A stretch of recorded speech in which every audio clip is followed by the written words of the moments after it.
The market square of Calemont had gone silent. Jessamine Thorne pressed her back against the damp stone of the tanner's shop, her breath coming in shallow gasps that fogged in the evening air. Blood dripped from a gash above her left eye, trailing down her temple like a crimson tear she couldn't wipe away. Her hands were shaking too badly to try. 3 days. 3 days since her world had collapsed.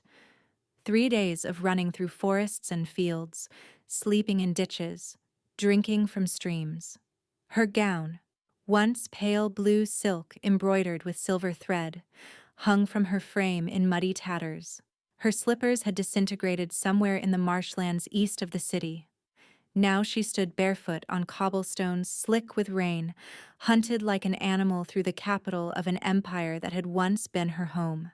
She could hear them, boots on stone, the clink of armor. Soldiers bearing the crimson serpent of House Ventrell, fanning through the market, checking every doorway, every shadow. Looking for her. Traitor, they called her now. Spy. Enemy of the crown. The lies had come so easily from Lord Corvin's lips. Jessamine closed her eyes, and the memories surfaced unbidden. That night in his study, 4 days ago, when she'd found the letters hidden beneath the false bottom of his desk drawer. Letters bearing the seal of Kestria, Valdoria's oldest enemy. Letters detailing troop movements, supply routes, the rotation of the Emperor's personal guard. Lord Corvin Ventrell, her guardian since her parents' death, the man who'd raised her like a daughter for 12 years, was selling his empire to its enemies. When she'd confronted him, his expression hadn't changed. That was what haunted her most. No shock, no shame. Just that same pleasant smile he wore when discussing the weather or choosing wines for dinner. "My dear Jessamine," he'd said, pouring himself brandy as though they were discussing her embroidery. "You should have pretended you saw nothing. I can't. This is treason. Thousands will die." "Yes, they will." He'd sipped his drink. "The question is whether you'll be among them." She'd tried to run that night, tried to reach the palace, to warn someone, anyone. But Corvin had anticipated her. By morning, the city was plastered with notices bearing her name and face. Jessamine Thorne, wanted for conspiracy against the Empire. Armed and dangerous. Reward, 500 gold crowns. He'd taken every piece of evidence, burned his letters, replaced them with forgeries in her handwriting, hidden in her chambers for the guards to find. Her testimony against his, and he was one of the most powerful lords in Valdoria. She was nothing. An orphan he'd sheltered out of obligation. No family, no allies, no proof. Just a death sentence waiting to be carried out. "She went this way," a voice echoed from the next street. "Check the tanners." Jessamine's heart seized. She pushed off from the wall, forcing her bleeding feet to move, stumbling deeper into the maze of alleys behind the market. The stones cut into her soles. She bit her lip to keep from crying out. Just a little further. Just. She rounded a corner and froze. 3 soldiers stood in the alley ahead, their backs to her. They hadn't seen her yet. They were focused on something else. Someone crumpled against the wall at their feet. A man. Ragged clothes hanging from a thin frame, matted dark hair obscuring his face. Blood pooled beneath him, spreading across the cobblestones from a wound in his side. A beggar from the look of him.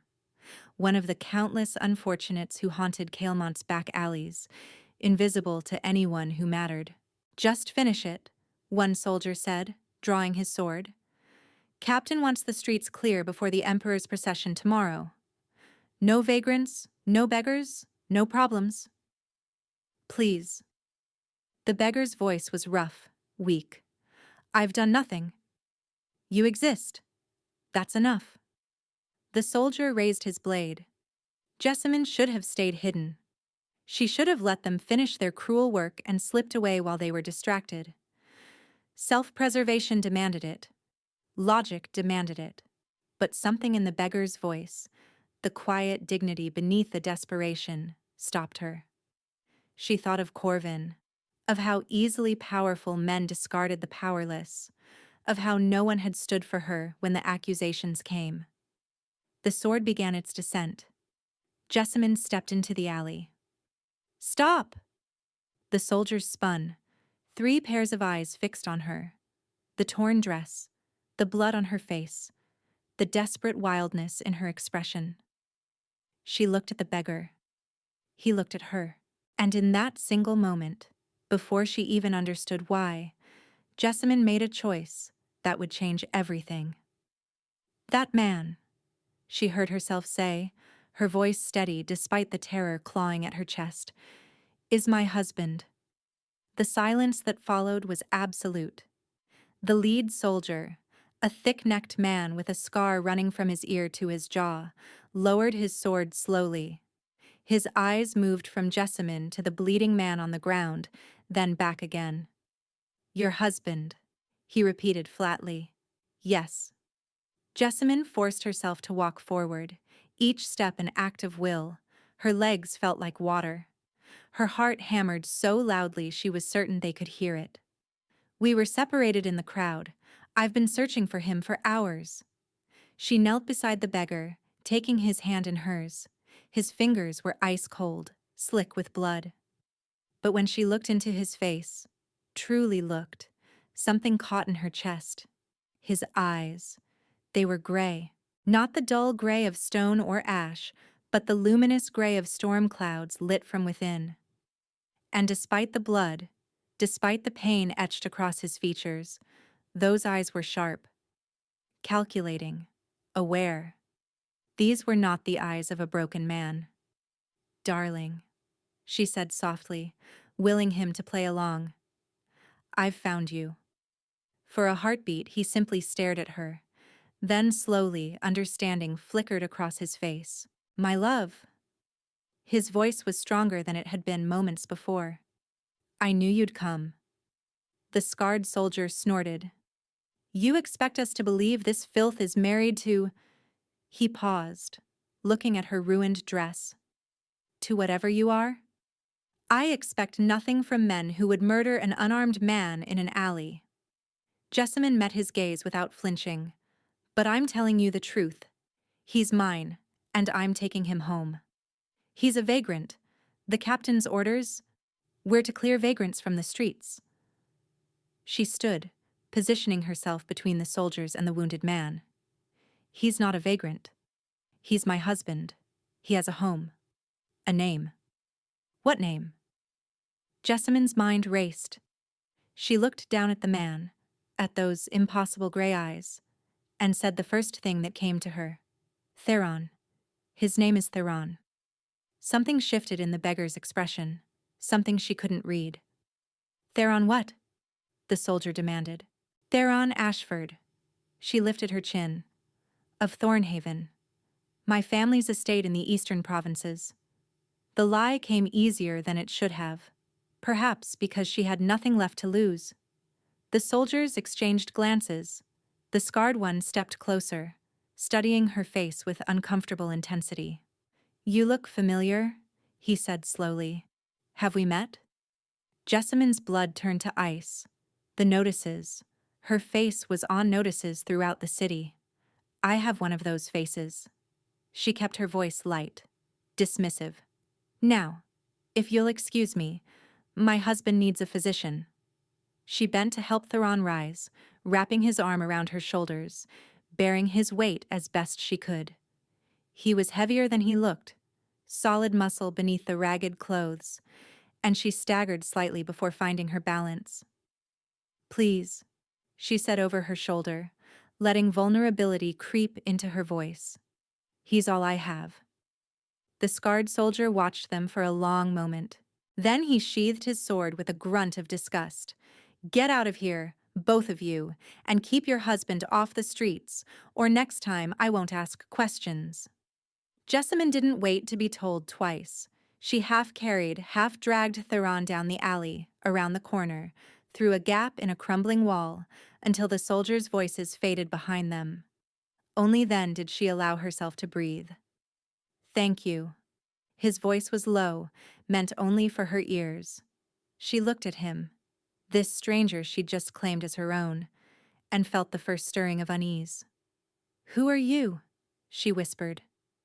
His eyes held hers, and the ghost of a smile crossed his bloodied face. "Someone who owes you a debt, Jessamine Thorne." She went cold. He knew her name. "How do you know who I am?" They'd found shelter in an abandoned stable at the edge of the merchant district, hay that smelled of mold and age, moonlight filtering through gaps in the rotting roof. Not safe. Nowhere was safe, but hidden enough for now.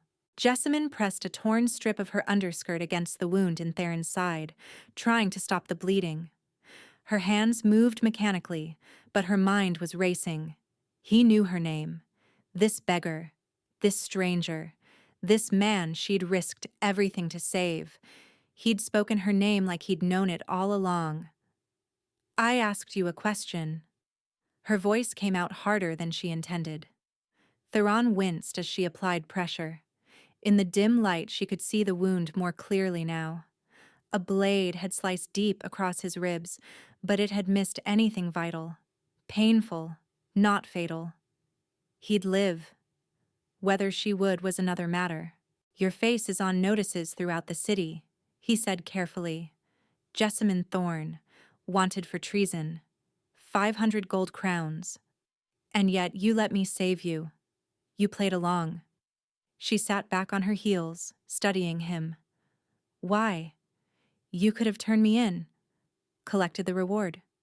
From the men about to kill me?" That ghost of a smile again. "That would have required surviving the next 30 seconds. You're deflecting. I'm evading. There's a difference."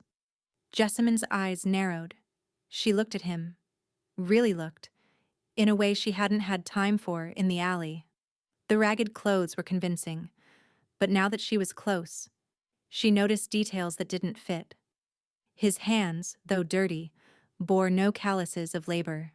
His speech, though careful, carried the precise diction of education. And beneath the grime, his features were too refined, too symmetrical. This was no beggar. "Your clothes don't match your hands," she said quietly. "Your voice doesn't match your station, and that wound—" She gestured to his side. "That's a sword cut. Clean. Professional. Someone tried to kill you deliberately, not randomly." Theron was silent for a long moment. "You're observant." "I'm desperate. There's a difference." He laughed. Actually laughed. Then grimaced as the movement pulled at his wound. "Fair enough." He met her eyes. "You want to know who I am? I'm someone who came to Caelmont looking for a traitor. Someone selling imperial secrets to Kestria. I got close to the truth, and—" He gestured to his bloodied side. "The truth objected." Jessamine's heart stuttered. "The traitor," she breathed. "You're hunting the traitor." "I was, before his men found me first." "Lord Corvin."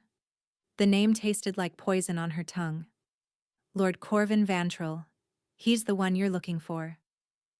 Theron went very still, those storm cloud eyes fixed on her with an intensity that made her skin prickle.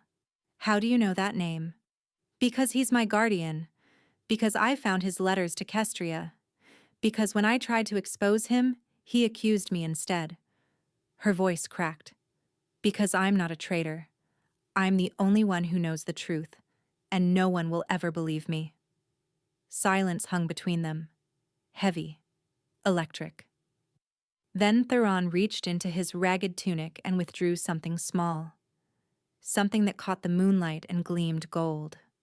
A ring. Heavy. Ancient. Engraved with a symbol Jessamine had seen only once before, on the imperial banners that flew above the palace, the Emperor's personal seal. "What if someone did believe you?" Theron said softly.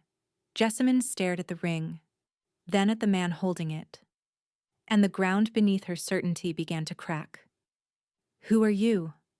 His answer was barely a whisper. "Someone who can give you everything you need to destroy Lord Corvin." He paused. if you're willing to trust me." Jessamine's mind reeled. The ring in Theron's palm bore the Emperor's personal seal, the twin phoenixes of House Valdric, rising from flames that had been ancient when Valdoria was still a collection of warring provinces. Only 3 people in the entire empire were permitted to carry that symbol: the Emperor himself, the Emperor's heir, and the Emperor's shadow, the veiled hand, the nameless enforcer who answered to no one but the throne itself. "You're not a beggar," Jessamine said slowly. "You never were." "No." Theron closed his fingers around the ring. "I'm not." "Then what are you? Imperial intelligence? A spy?" "Something like that." He shifted, grimacing as the movement pulled at his wound. "I was sent to investigate the leak in our military intelligence. The trail led to Lord Corvin's inner circle. I got close, too close, and his men caught me 3 nights ago." 3 nights. The same night she'd fled. He must have realized we were both threats at the same time. "It seems Lord Corvin decided to clean house." Theron's jaw tightened. "He had me beaten, stabbed, and dumped in the streets to die like a common vagrant. No one would investigate. No one would care." His eyes met hers. "Except you did." Jessamine looked away. "I wasn't thinking clearly. You were thinking more clearly than anyone I've met in years." He tucked the ring back into his tunic. "You saw a stranger about to be murdered, and you stepped between him and the blade. That's not confusion, Jessamine. That's courage." The sound of her name in his voice did something strange to her chest. "Courage doesn't matter if we're both dead by morning." She stood pacing the narrow stable. "Corvin's men are searching everywhere. The city gates are watched. Every guard in Caelmont knows my face.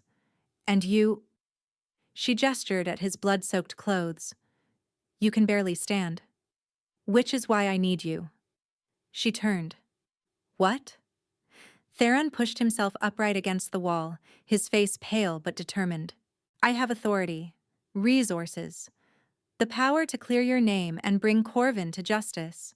But right now, I'm wounded, compromised, and officially dead as far as anyone knows." He met her gaze steadily.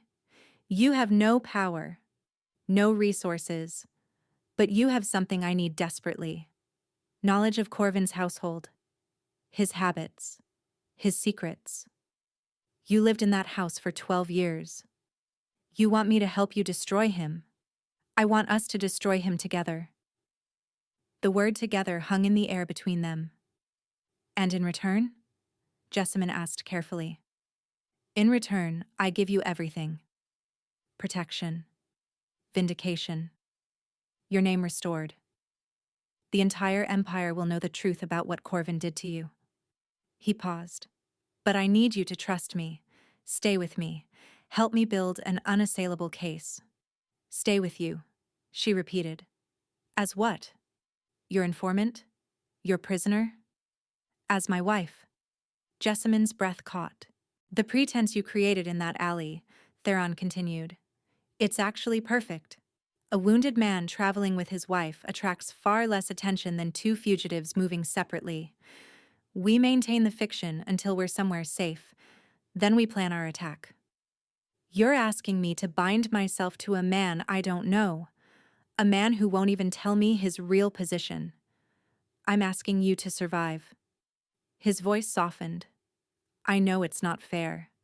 I know I'm asking you to trust someone who's given you no reason to, but Jessamine—" He reached out, his bloodied fingers brushing hers.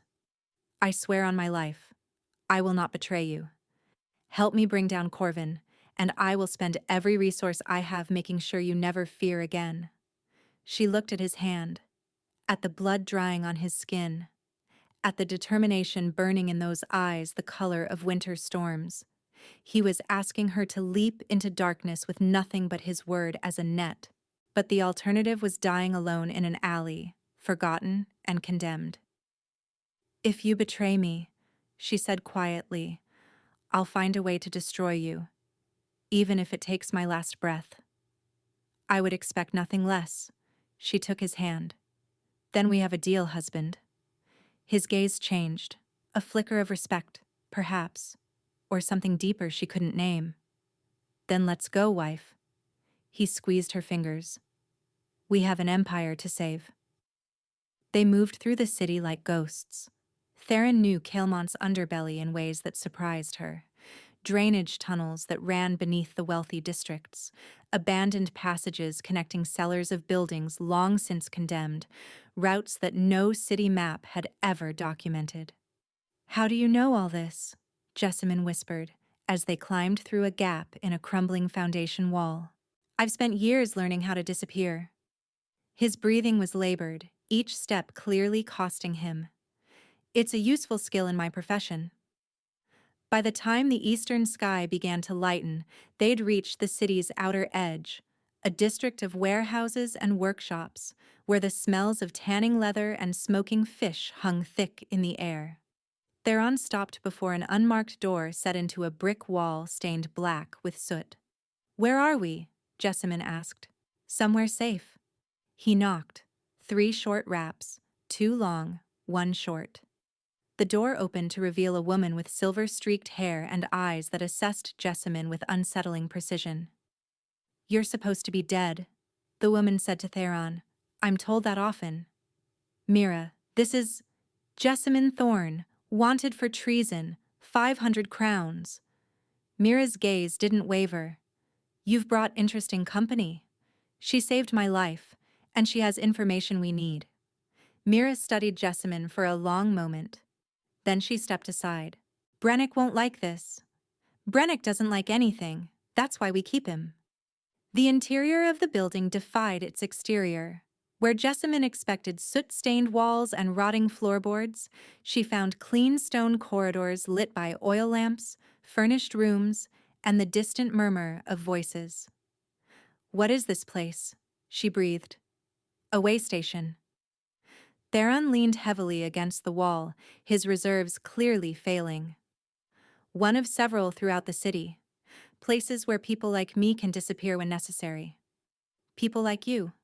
Jessamine looked at him. Imperial agents. Among others. They passed through an inner doorway, and Jessamine noticed a name carved into the stone above it. Ashford House. A chill ran through her. The name I invented for you, she murmured. In the alley, Theron Ashford. He paused, something unreadable crossing his face. Interesting coincidence. But the way he said it made her wonder if it was a coincidence at all. Mira led them through a series of corridors to a room containing 2 beds, a wash basin, and a small fireplace, where flames already crackled. The physician will come within the hour, Mira said. Food will be sent. Stay inside. Don't wander. Her eyes flicked to Jessamine. Either of you. She left without another word. Theron collapsed onto the nearest bed with a groan that he clearly couldn't suppress. In the firelight, Jessamine could see how pale he'd become, the blood loss catching up with him. She moved to his side automatically, helping him remove his ragged outer tunic to examine the wound. The bleeding had mostly stopped, but the flesh around the cut was angry, inflamed. This needs proper treatment, she said. It could fester. The physician here is excellent, former military surgeon. His eyes were half closed. You should rest too. When did you last sleep? Jessamine couldn't remember. The last 3 days had blurred into one continuous nightmare of running, hiding, surviving. I'll rest when I know we're actually safe. We're safe here. His voice was fading, exhaustion pulling him under. I promise. She watched him slip into unconsciousness, this stranger who'd become her only ally. His face, relaxed in sleep, looked younger, more vulnerable. She noticed a thin scar along his jawline, another above his left eyebrow. A man who'd been hurt before. Who'd survived before. Who are you, really? She thought. What have I found myself to? But those questions would have to wait. Jessamine pulled a chair to the door, sat with her back against it, and kept watch through the long hours until dawn. She wouldn't sleep. Not yet. Not until she understood exactly what she'd walked into. The days that followed reshaped Jessamine in ways she hadn't anticipated. The way station, Ashford House, as she now knew it, was larger than it appeared.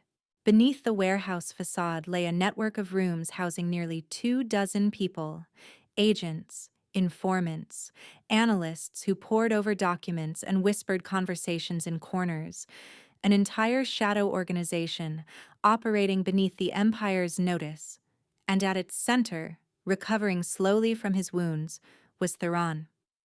"Tell me about Corvin's study," he said on the third day, well enough now to sit upright and take notes. The layout, the furniture. Where did he keep his private correspondence? Jessamine closed her eyes, pulling memories from 12 years of living in that house. A mahogany desk beneath the eastern window. He liked the morning light. 3 locked drawers on the right side. I never saw keys for them until that night. A false panel behind the portrait of his father. How did you find it? I knocked something against the wall while cleaning. The sound was wrong. Hollow. Theron wrote quickly. What else? And so it went. Hour after hour, day after day. Jessamine reconstructing every detail she could remember of Lord Corvin's household. The servants she'd trusted. The ones who'd seemed afraid. The visitors who came late at night and left before dawn. The conversations she'd overheard through walls she wasn't supposed to be near. She'd never realized how much she'd observed. How much she'd stored away without conscious thought. You have a remarkable memory, Theron said one evening, reviewing his notes by candlelight. I had to. When you're an orphan in someone else's house, you learn to watch everything, to notice when moods shift, when danger approaches. She stared at the fire. It's how you survive. Is that what you were doing? Surviving? I thought I was living. Her voice was quiet. I thought he cared about me. 12 years. And I never saw what he truly was. Predators are skilled at hiding. That's not your failure, it's his design. She looked at him. Really looked. For the first time in days, his color had returned. The wound was healing cleanly thanks to the surgeon's skill. But there were shadows beneath his eyes that she recognized. The weight of secrets carried too long. What about you? She asked. What are you hiding from? Theron was silent for a long moment. My older brother died when I was 16, he said finally. Murdered by someone he trusted. Someone who smiled at our family dinners and plotted his death between courses. His jaw tightened. He was everything I wanted to be. Brave, honorable, the heir our family deserved. And they took him from us. I'm sorry. I spent years learning everything I could about deception, about lies, about how to see through the masks people wear, because I swore I would never be fooled the way he was. And were you? Fooled again? Once. It nearly cost me everything. He met her eyes. That's why I don't trust easily, Jessamine. That's why I haven't told you everything about who I am. It's not that I think you'll betray me. It's that trust, for me, is a door that's very difficult to open. But you're asking me to trust you completely. Yes. No hesitation. No excuse. And I know how unfair that is. I know I'm asking you to give what I struggle to offer in return. Jessamine considered his words, the honesty in them, the vulnerability he clearly hated showing. Then let's make a different deal, she said slowly. We trust each other in stages. You tell me things as we go. I prove myself as we go. Neither of us has to leap blind. Something eased in his expression. That's reasonable. I'm a reasonable person, when I'm not claiming strangers as my husband in dark alleys. He laughed. A real laugh, surprised out of him, and the sound transformed his face entirely. Made him look younger, lighter, almost handsome. Almost. Very well, he said. Stages it is. And speaking of stages, He stood, gesturing for her to follow. "There's something I want to show you." He led her through corridors she hadn't explored to a room at the way station's heart. Inside, a massive table dominated the space, covered with documents, maps, and what appeared to be a web of names connected by colored threads. "This is everything we have on Corvin," Theron said. 15 months of investigation, and thanks to you, we've filled more gaps in 3 days than we did in the previous 6 months. Jessamine stared at the web of connections, at the scope of Corvin's treachery laid bare. "This is how we'll destroy him," she breathed. "No." Theron moved to stand beside her. "This is how we'll expose him. Destruction requires something more." He turned to face her. "I want you to testify. Not just provide information. Stand before the Imperial Court and tell them everything. Your face, your voice, your truth." Fear coiled in her stomach. "They'll never believe me over him." "They will." His voice was certain. "Because you won't be standing alone." "What do you mean?" Theron held her gaze with an intensity that made her breath catch. "I mean that when you face Lord Corvin, I'll be standing beside you. And when the court sees who I really am, they'll have no choice but to listen." The question burned on her tongue. "Who are you?"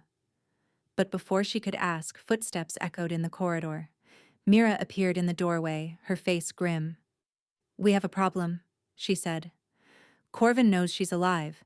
He's doubled the reward and sent hunters beyond the city walls." Theron's expression hardened.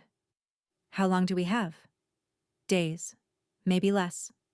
He looked at Jessamine, and she saw the calculation in his eyes shift to something fiercer, more protective.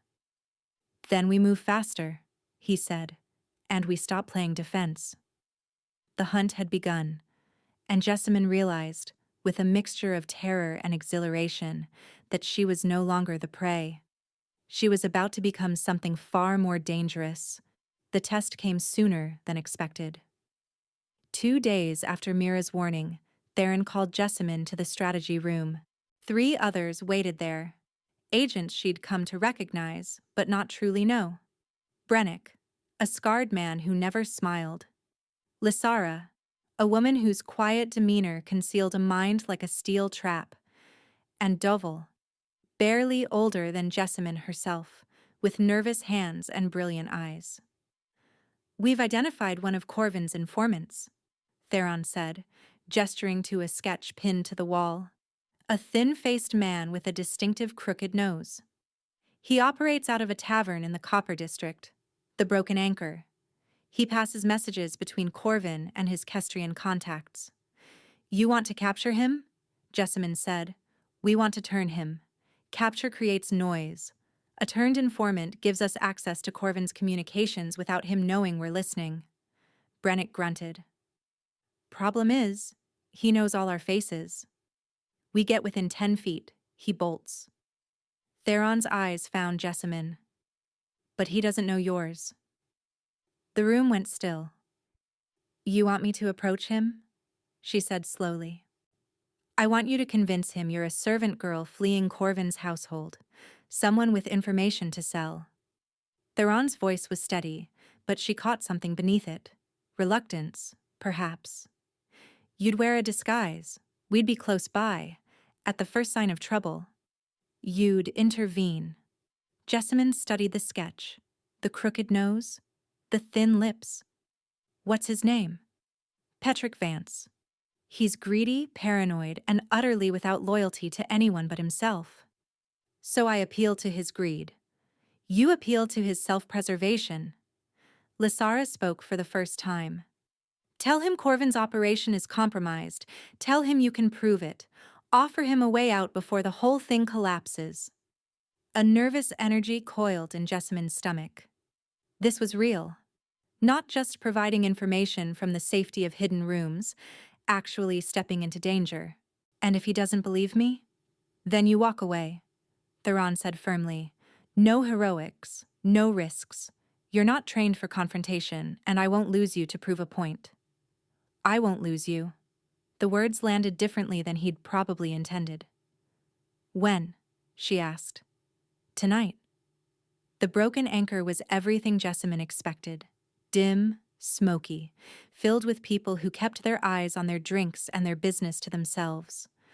She wore rough wool and a servant's cap, her face smudged with strategic dirt. Patrick Vance sat alone in a corner booth, nursing ale and suspicion in equal measure. Jessamine approached with her heart pounding against her ribs. "I have information," she said quietly, sliding into the seat across from him. "About Lord Corvin. Information that could save your life, or end it." Vance's eyes narrowed. "Who are you?" "Someone who knows the letters you carry aren't reaching their destination anymore." A lie, but delivered with conviction. Someone who knows Corvin is looking for a scapegoat, and someone who's offering you a choice. 20 minutes later, she walked out of the tavern with Patrick Vance's agreement to meet Theron's people, and a list of 3 other informants Corvin used throughout the city. When she reached the safe point where Theron waited, his expression shifted through surprise, relief, and something that looked almost like pride. "You did it," he said. "Was there any doubt?" "Yes." He took her hands. "And you proved me wrong." For the first time since her world collapsed, Jessamine felt something she'd forgotten existed. Hope. The weeks that followed moved with relentless momentum. Patrick Vance's information proved invaluable. Through him, they intercepted 3 separate communications between Corvin and his Kestrian handlers. They identified 2 more informants and quietly turned one. The web on the strategy room wall grew denser, the connections clearer. And somewhere in the midst of it all, something else began to grow. Jessamine noticed it in small moments. The way Theron's hand lingered when he passed her documents. The way his eyes found hers across crowded rooms. The way he began sharing things, not just information, but pieces of himself. His favorite book as a child. A collection of hero tales his mother had read to him before she died. The scar on his jaw. A training accident when he was 14, too eager to prove himself. His greatest fear. Not death, but failing the people who depended on him. "Why are you telling me these things?" she asked one night, when they sat alone in the strategy room long after the others had retired. Theron was quiet for a moment. The candlelight carved shadows across his face, softening the sharp angles, revealing the exhaustion he usually hid. "Because I'm tired of hiding," he said finally. "Because you're the first person in years who sees me as something other than a weapon or a title. Because—" He stopped, shaking his head. "Because I'm not pretending anymore, Jessamine. I don't know when it changed. But what I feel when I look at you, it's not strategy." Her breath caught. "Theron, you don't have to say anything. I know this complicates things. I know we're in the middle of something dangerous, and feelings are a liability we can't afford." He stood, moving toward the window, his back to her. "But I couldn't keep pretending I don't." "Don't what?" He turned, and the look in his eyes, raw, unguarded, terrified, stopped her heart. "Don't want you. Don't think about you constantly. Don't imagine what it would be like if this were real, if we were real." Jessamine rose slowly, crossed the room until she stood close enough to touch him. "Who says we're not?" She kissed him. It wasn't gentle, it was desperate. Months of tension and fear and longing colliding in a single moment. His hands found her waist, pulling her closer, her fingers tangled in his hair.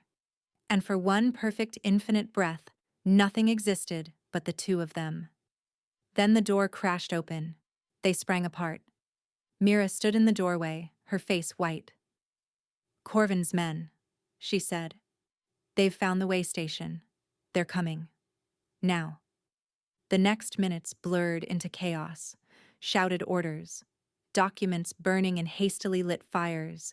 Agents scattering through escape routes drilled 100 times but never used. Theron grabbed Jessamine's hand, pulling her through corridors she'd memorized weeks ago. Behind them, she heard the splintering of wood, the clash of steel, screams that cut off too quickly. "Where are we going?" she gasped. "The palace." His voice was grim. "It's time." Time for what? He stopped at a hidden door, turning to face her. His hands cupped her face, the same gesture from moments ago, but weighted now with urgency. "Time for the truth," he said. "All of it. I'm sorry I couldn't give you more warning. I'm sorry this is happening now. But Jessamine," his eyes burned into hers, "whatever happens next, whatever you see, whatever you learn, remember that what I feel for you is real. That was never a lie." "Theron, you're scaring me." "I know." He kissed her forehead. Quick, fierce, desperate. "Stay close to me. Trust me one more time." He opened the door onto darkness, and Jessamine followed him into the unknown. The palace of Valdoria rose against the dawn sky like a mountain of white marble and gold. Jessamine had seen it before, of course. Every citizen of Caelmont had. But she'd never approached it. Never walked through the gates that separated the Empire's heart from its people. Never imagined she'd enter as anything but a spectator at some distant festival. Now she walked beside Theron through corridors that seemed to stretch forever, past guards who stiffened to attention at the sight of him, past servants who bowed and scrambled from their path. Bowed. "Theron," she whispered urgently. "Why are they—" "Not yet." His hand found hers, squeezed. "Trust me." They emerged into a vast chamber, the Hall of Ascension, she realized with a jolt of recognition. She'd seen paintings of this room, the vaulted ceiling painted with scenes of Valdoria's founding, the twin thrones on the raised dais at the far end, the galleries where nobles gathered to witness the Empire's most important moments. The galleries were full now. Hundreds of faces turned toward them as they entered, and at the center of the hall, standing before the empty thrones, was Lord Corvin Vantrell. He looked exactly as she remembered. Silver-streaked hair perfectly arranged, expensive robes cut to emphasize his authority, that pleasant smile that had fooled her for 12 years. When he saw her, the smile flickered. "Jessamine." His voice carried across the hall, smooth as poisoned honey. "My dear ward, we've been so worried about you." "I doubt that." Her voice came out steadier than she felt. "Considering you tried to have me killed." Murmurs rippled through the galleries. "Killed?"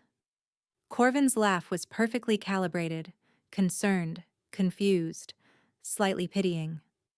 "My dear girl, you've clearly been through a terrible ordeal. The strain has affected your mind. Everyone here knows I've done nothing but search for you since your disappearance. Everyone here knows what you've told them." Theron's voice cut through the hall like a blade.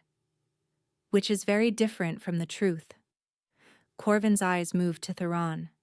Something flickered in their depths. Recognition, calculation, the first stirring of fear. "And who are you to speak of truth?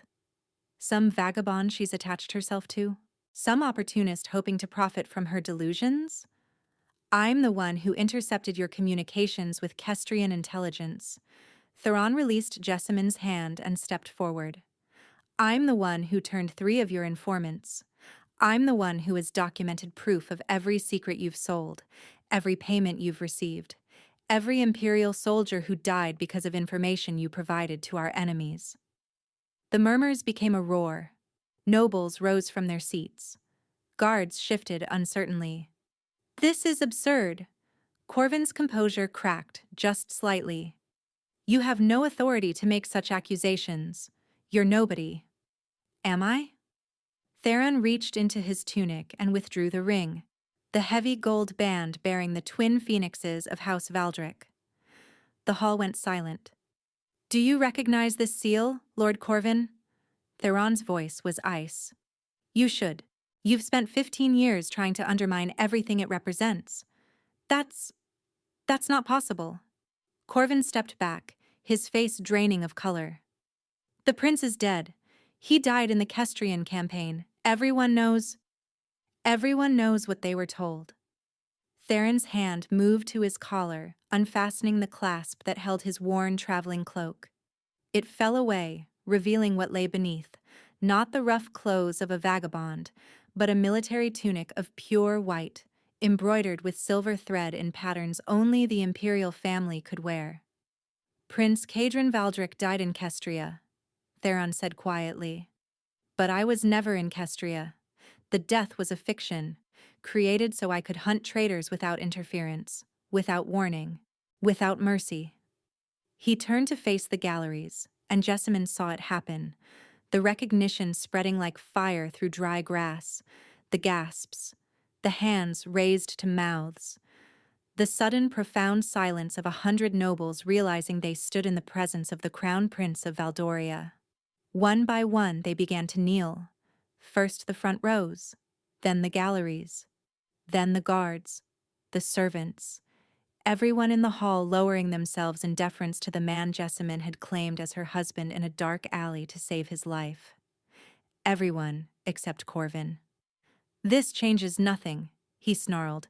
"You have accusations, not proof. My word against some girl's fantasies, and a prince who's been playing pretend for years." "Then let's discuss proof." Theron, Cadron, raised his hand. A door opened. Petrick Vance entered, followed by 2 other men Jessamine recognized from the strategy room wall, Corvin's informants, his network, his witnesses. "These men have provided detailed testimony of their work for you," Cadron said. "We have letters, payments, dates, names, everything. They're lying. They've been paid to—" "And we have this." Mira stepped forward, carrying a leather satchel. From it, she withdrew a stack of papers, letters bearing the seal of Kestria, in Corvin's own handwriting. "Recovered from your estate this morning," Cadron said. "The false bottom in your desk drawer, the hidden panel behind your father's portrait. Jessamine told us exactly where to look." Corvin's eyes found Jessamine, and for the first time she saw him clearly. Not the guardian who'd raised her, not the pleasant mask he'd worn for years, but the desperate, cornered animal beneath. "You," he breathed. "You treacherous little—" "Careful." Cadron's voice dropped to something dangerous. "That's my future empress you're addressing." The hall went absolutely still. Jessamine's heart stopped. "Future empress?" Cadron turned to her, and in his eyes, those eyes the color of winter storms that had seen her from the beginning, she saw everything he hadn't been able to say. "I told you I'd give you everything," he said softly. "I meant it." Then he turned back to Corvin, and his voice became iron.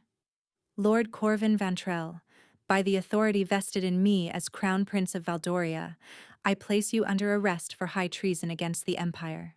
You will face trial, you will face justice, and you will face the truth you tried so hard to bury." Guards moved forward.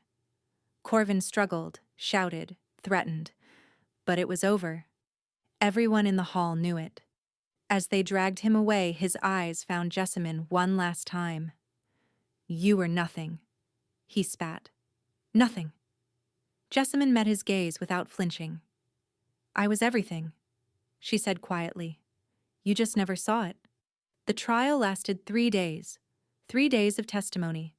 3 days of evidence presented before the imperial court. Letters, ledgers, the damning words of men who'd helped Corvin sell their empire piece by piece. 3 days of watching a man who'd once held her life in his hands crumble under the weight of his own treachery. Jessamine testified on the 2nd day. She stood before hundreds of nobles, ministers, and dignitaries, the most powerful people in Valdoria, and told them everything. The night she'd found the letters, Corvin's cold response, her flight through the city, the months of hiding, planning, preparing. When she finished, the silence was absolute. Then a woman in the front row, an elderly duchess with sharp eyes and sharper diamonds, began to clap. Others joined. Within moments, the entire hall was applauding. For her. For the orphan girl who'd stood against a lord and won. Cadron found her afterward, in a quiet antechamber where she'd retreated to catch her breath. "You were magnificent," he said. "I was terrified." That's what made it magnificent. He crossed to her, taking her hands. Courage isn't the absence of fear. It's choosing to act despite it. You've done that every single day since I met you. She looked at their joined hands. At the ring he now wore openly, the imperial seal that marked him as heir to everything.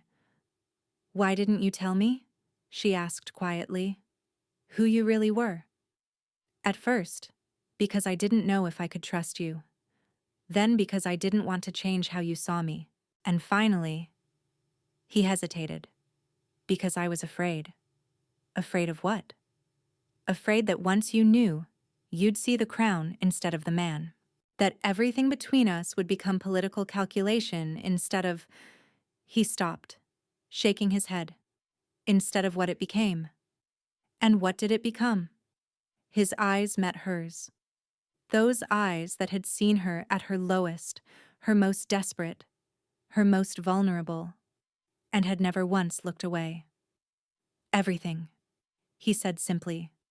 "You became everything." They stood in silence for a moment, the weight of all that remained unspoken hanging between them. Then the door opened. Mira appeared, her expression carefully neutral. "The verdict is in." They returned to the hall together. The galleries were packed even tighter than before, every seat filled, people standing along the walls. The entire empire seemed to be holding its breath. Lord Corvin stood in chains before the twin thrones. For the first time since his arrest, Emperor Valdric himself was present, an aging man with Cadron's gray eyes and an air of terrible, quiet authority. "Lord Corvin Vantrell, we—" The Emperor's voice filled the hall without effort. "You have been found guilty of high treason, conspiracy with foreign powers, and attempted murder.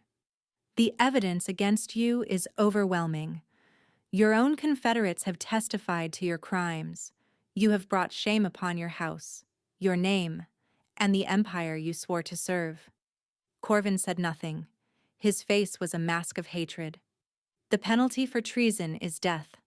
However," the Emperor's gaze moved to Jessamine, standing beside Cadron at the base of the dais.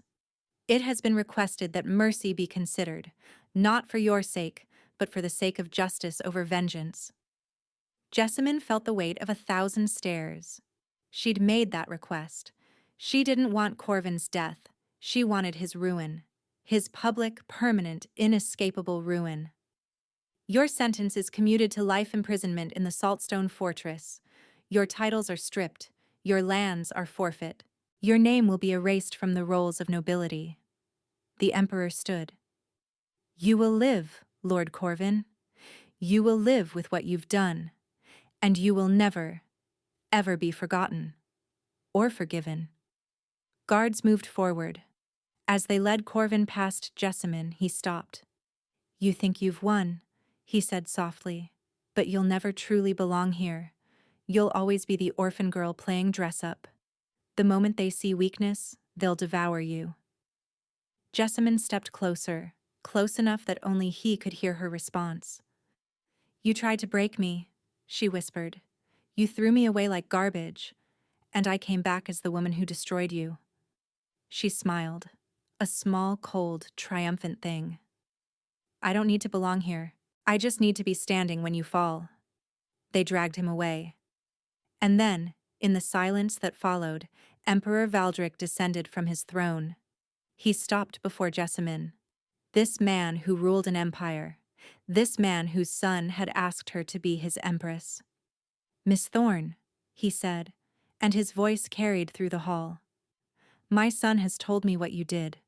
How you saved his life without knowing who he was. How you stood against corruption when everyone else looked away. How you risked everything for truth and justice." He extended his hand. "The Empire owes you a debt it can never fully repay, but we can start with this." He gestured, and a servant approached carrying a velvet cushion. On it rested a circlet of silver and sapphires, delicate, beautiful, and unmistakably royal.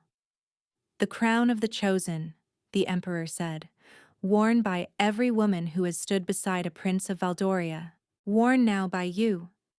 He lifted the circlet and placed it gently on Jessamyn's head.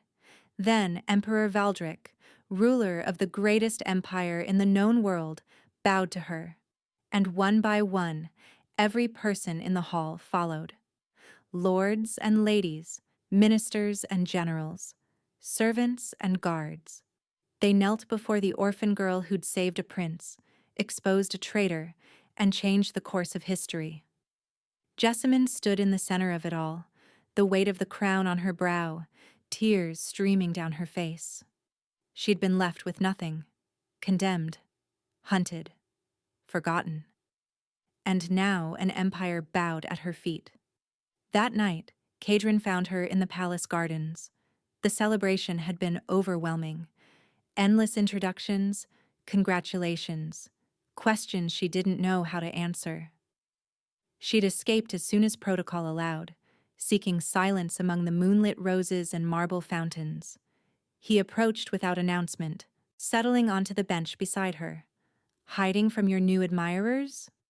Hiding from everyone. She looked at him. Except you. The moonlight painted him in silver and shadow.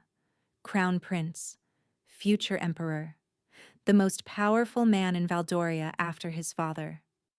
And the man who'd held her hand in a dark alley and asked her to trust him. I have something to say, he began, and I need you to let me finish before you respond. She nodded. When I first proposed our arrangement, it was strategy. A wounded agent and a convenient witness, combining resources to achieve a common goal. I told myself that's all it was. He paused. I was lying. To you. To myself. Kadrin. Let me finish. His voice was gentle but firm. I think I started falling for you the moment you stepped into that alley. This terrified, desperate woman who saw a stranger about to die and chose to save him anyway. Who claimed a beggar as her husband without knowing his name. Who had every reason to run and instead stood her ground. He turned to face her fully. I've spent years surrounded by people who want something from me. My title, my influence, my crown. You're the first person who saw me, just me, and chose to stay anyway. You're the first person I've trusted in longer than I can remember. I didn't know who you were. Exactly. You didn't know. And you saved me anyway. You trusted me anyway. You. His voice caught. You kissed me anyway, before you knew about the crown or the palace or any of it. You wanted me. Jessamyn felt tears prick her eyes. I still do, she whispered. The crown terrifies me. The palace overwhelms me. The thought of being empress makes me want to run and never stop. She reached for his hand. But you, I want. The man who found me in the darkness. The man who never once made me feel worthless. The man who looked at a nobody orphan and saw someone worth fighting for. You were never nobody. I know that now, because you showed me. He cupped her face in his hands, the same gesture from the way station, from the strategy room, from every moment when words weren't enough. I love you, he said. Not because you saved me or helped me or brought down my enemies.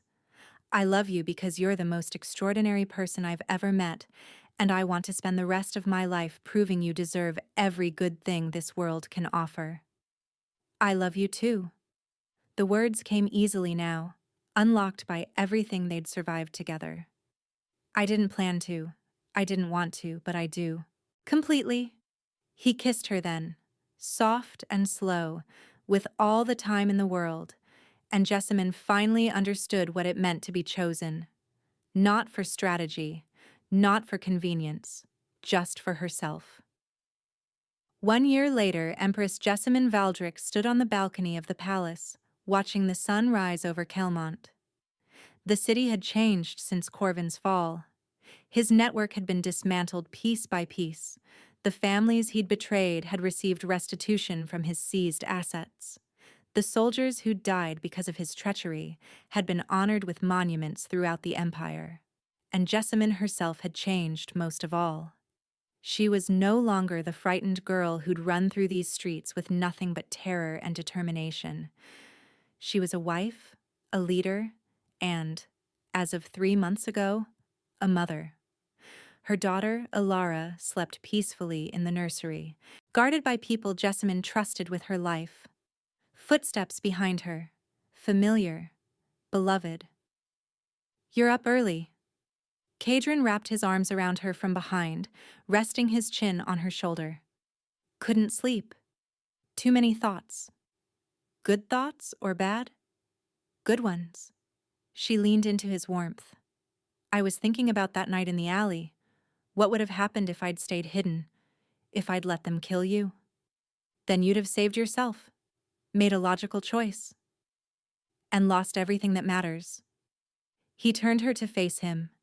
A year of marriage, and he still looked at her like she was the most remarkable thing he'd ever seen. "You saved a stranger because it was right," he said. "That's who you are. That's who you'll always be. And that's why this empire is lucky to have you." Behind them, the palace was waking. Servants beginning their routines, ministers preparing for the day's audiences, 1,000 moving pieces in the machinery of empire. And at its heart, two people who'd found each other in the darkness and built something extraordinary from the ruins of what they'd lost. Jessamine reached up, touching the circlet she now wore daily, the crown of the chosen, symbol of everything she'd earned. "I pretended to love a beggar to save his life," she said softly. "I never imagined that you'd actually fall in love with him? That he'd give me the whole world in return." Cadron smiled, that rare, unguarded smile that belonged only to her. "You gave me far more," he said. "You gave me hope. You gave me truth. You gave me a reason to believe in people again." He kissed her forehead. "You gave me everything, Jessamine. I'm just spending my life trying to return the favor."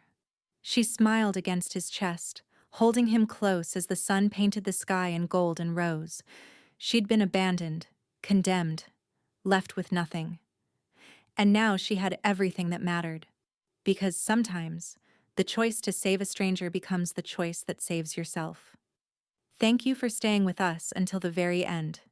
If this journey touched something in you, the courage to stand when everything says run, the power of being truly seen, the choice to fight for what's right even when it costs everything, we hope you'll share this story with someone who needs to hear it. Drop a comment telling us your favorite moment and where you're listening from. And if you're ready for another story where love conquers the impossible, subscribe and ring that bell so you never miss the next chapter. You're the reason these stories exist. Thank you for being here, for listening, for believing that even in the darkest moments, one choice can change everything.